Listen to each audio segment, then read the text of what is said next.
Well, good morning, everybody. My name is Matt. I would like a quick show of hands. How many of you have seen or read The Lord of the Rings? All right, a good majority. That's what I hoped. I will be speaking to you today on The Lord of the Rings and how it relates to the Christian faith. Why is this important? Well, The Lord of the Rings is one of the most popular books of the 20th century. It's said to be actually the second most popular books by most polls, second to the Bible. And there is a very big underlying message of the Lord of the Rings, not the main message. Tolkien did not write the Lord of the Rings with the Christian faith directly in mind like his buddy C.S. Lewis did. He made it as a second theme, a very important theme, but not the main theme. He wanted readers to read the book because it was a good story and pick up the second theme on their own. I use sources. I, of course, use the Lord of the Rings books, Fellowship, Two Towers, and Return of the King by Tolkien, and I use the Silmarillion by Tolkien, the back prequel to the Lord of the Rings. I use Secret Fire by Stratford Caldecott, Finding God in the Lord of the Rings by Kurt Brunner and Jim Ware. And in many of Tolkien's writings actually has also influence and thoughts by Christopher Tolkien, his son. Now, the main points of this speech and how it relates to the Christian faith is similarities between the characters, similarities in major events in the Lord of the Rings, and the main overall theme of the book. In characters mainly mentioned in the Silmarillion, there's Uru. He is the god figure of the Lord of the Rings. We know this because the Silmarillion pretty much starts with him just there. He wasn't created, he just always existed. And he is described as one all-powerful being. In fact, he created the universe and Middle-earth, and the elves and the men, everything, in a similar way in which God created our universe. God created our universe by speech. He created his universe by music and song. The reason why evil came into his world was because of Morgoth. He sung an evil song in creation. As you could tell, Morgoth is Satan. In the Silmarillion, Children of Húrin, other books, Lost Tales, he is the main villain in almost every single one. He creates all evil. His servant is very popular. He's the one that we know. He's Sauron, the main villain in the Lord of the Rings books. So Sauron comes after Morgoth as the Antichrist. Now, and the Balrog is sought after as a demon. That's why I'm wearing this shirt.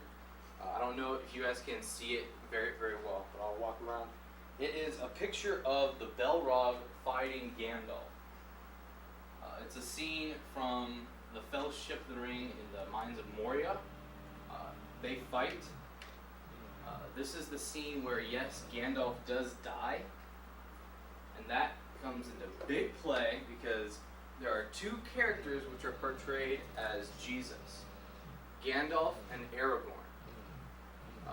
Gandalf because he's the only character to die and say, that's cool, I'm coming back to life. And he becomes stronger, and he's always the light in every situation. My favorite character is Sam. Not this Sam. Samwise Gamgee. He is looked after as an angel, as a guardian angel. He's one of the few people in the whole series that never does anything wrong. He's always there to help Frodo, even when Frodo says, "Go home, Sam. I don't want you here anymore." Something that is pretty interesting that most people don't know is the comparison between elves and men and Jews and Gentiles. In the books, the elves were looked as one of the most powerful races, but their time was going away. Just like the Jews had been the chosen people of God. Their time ended, per se, and God passed the torch on to the Gentiles, thus from like what Uru did from elves to men. Some major events that correspond well with the Lord of the Rings and the Bible. One of them is the one on my shirt, Gandalf versus the Balrog. Why this is important is Gandalf turns from Gandalf the Grey into Gandalf the White. This is similar between Jesus when he dies and he comes back to life to prove that not even death can conquer him.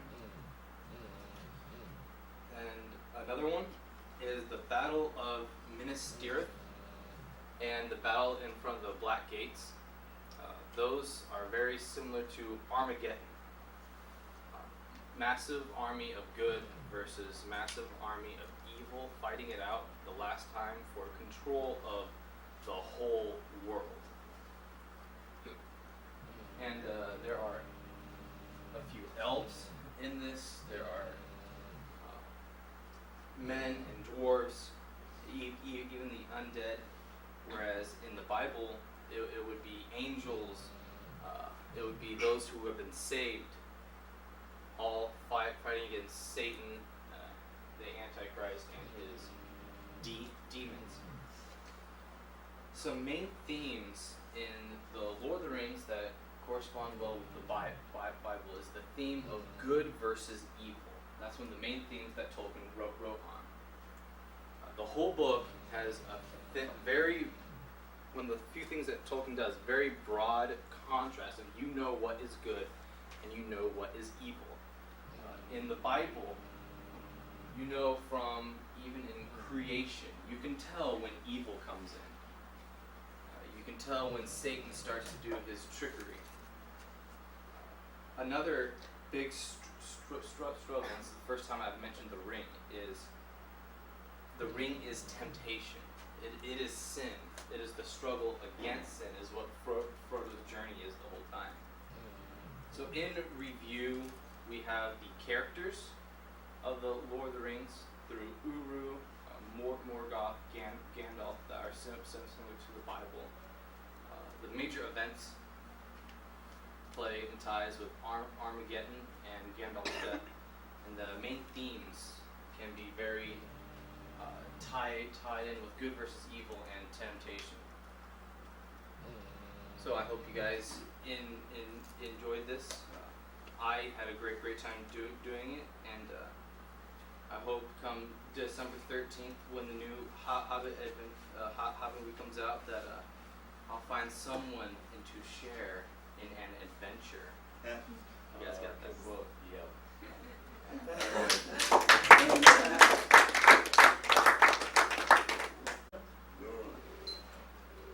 All right. Well, how many of you guys have used the internet so far today?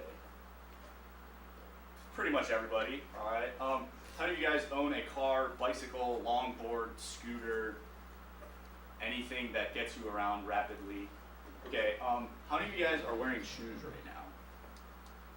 Yeah, that got everybody. It seems like those are kind of unrelated things. Like they seem very abstract and very different from each other, but in reality, they are all based on one principle.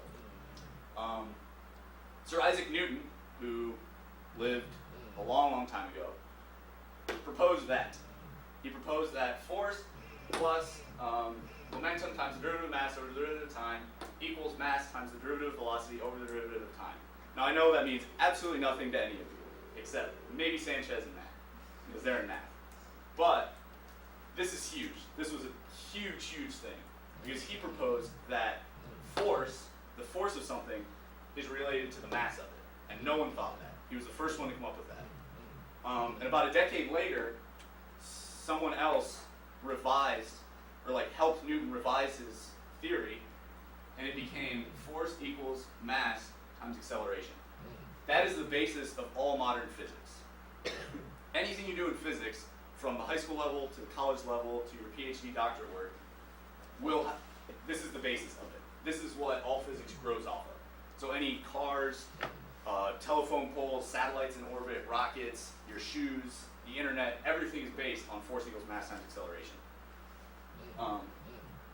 Okay, next is Einstein. Albert Einstein lived around the time of the First World War, 1900s, and he proposed that matter and energy were really the same thing.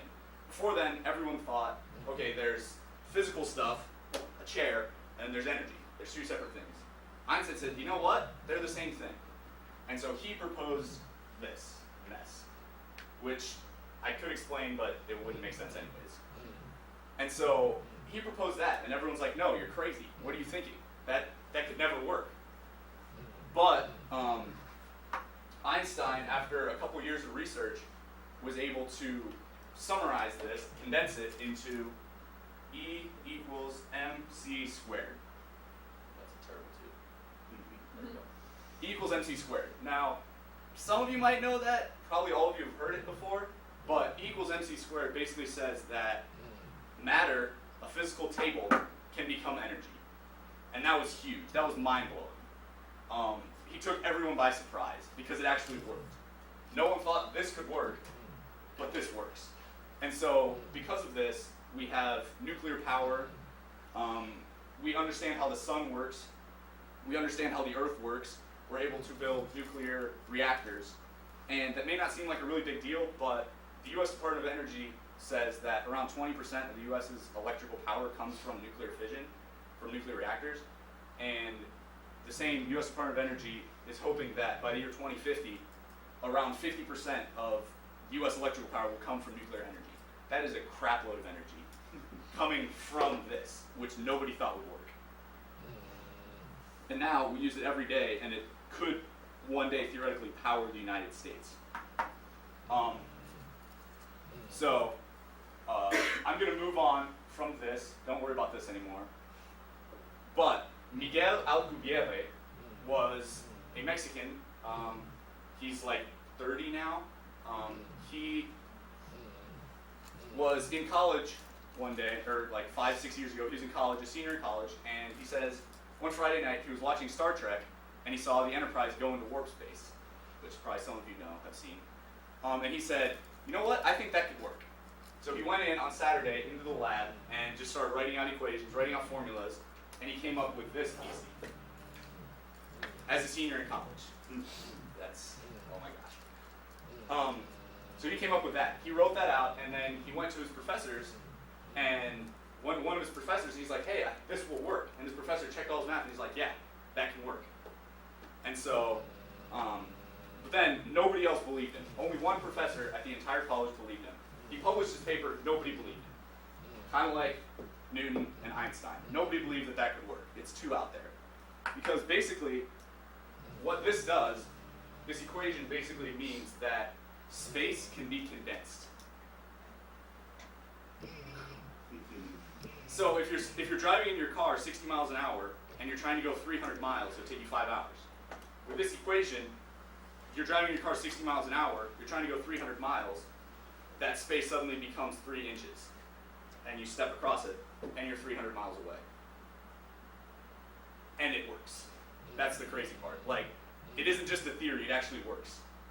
And so, one guy, Michio Kaku, who's like the head theoretical physicist of the world, he basically looked at this and he came on board. He's like, yeah, I think this can work.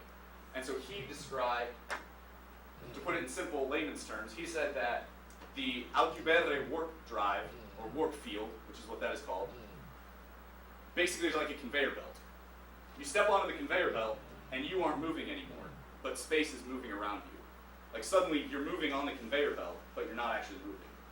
And so that's what this does, except times 10 million. You step onto the conveyor belt, and you move 1,000,000 miles, and then you step off of it without ever actually, and you just take 2 steps, and you're there. And so that's huge, because then we can travel to distant galaxies in minutes, in seconds, instead of in millions of light years, which it would take at current speeds. All by stepping onto the conveyor belt, stepping off the conveyor belt, and you're there. One analogy that I actually developed after researching all this, it's very similar to like wakeboarding. Any of you know what wakeboarding is? It's basically like surfing except behind a boat. And so essentially what you're doing is in wakeboarding, the wave, you try to get it where the wave comes up and you ride right on top of it. And so you're riding on your wakeboard on top of the wave, and the really good wakeboarders let go of the rope from the boat and just ride on the wake. And so they can actually, the wakeboarder is not moving, he's standing still, but the water around him is moving. The water comes up in front of him, which pushes him up, and it falls behind him, which pushes him down. And so he's able to move forward without moving. And that's very similar to what this Alcubierre warp field does. It moves you without you moving, because everything around you is moving, but you're not actually moving. And so this may not seem like that big of a deal right now. It's like, oh cool, we can get really far away really fast. But the biggest application is actually not in sending spaceships to distant galaxies. It's in micro Alcubierre warp fields, warp drives. Which basically, if you use the internet now, your computer sends a signal to the router, sends a signal to the tower, sends a signal to the satellite, sends a signal to a satellite, sends a signal to the tower, sends a signal to the router, sends a signal to the other computer. That's a lot of motion, a lot of little radio waves. And so, what the Alcubierre warp drive can do, they're sending it radio waves. Currently, the internet sends it radio waves, which is like 300 meters per second. This thing could send them at 10 million meters per second, 10 billion meters per second. So basically, on an email, you hit click, it's already there before you finish hitting click. Your cell phone, it can move instantly fast. Basically, or inside your computer, you can use micro warp fields to be able to teleport information instantly. So this could make everything move past light speed, faster than light. This could make everything you think of instant transfer of information. And so just as this Newton and Einstein's equations were just theory, nobody thought they would work. So Alcubierre is just theory, nobody thinks it will work. But if it does work, it'll change the world, just like Einstein and Newton did. And to finish it up, I found a quote from Oprah Winfrey, where she says, when I look into the future, it's so bright it hurts my eyes. With the Alcubierre warp field, when I look into the future, it's so bright it hurts my eyes. Thank you. All right.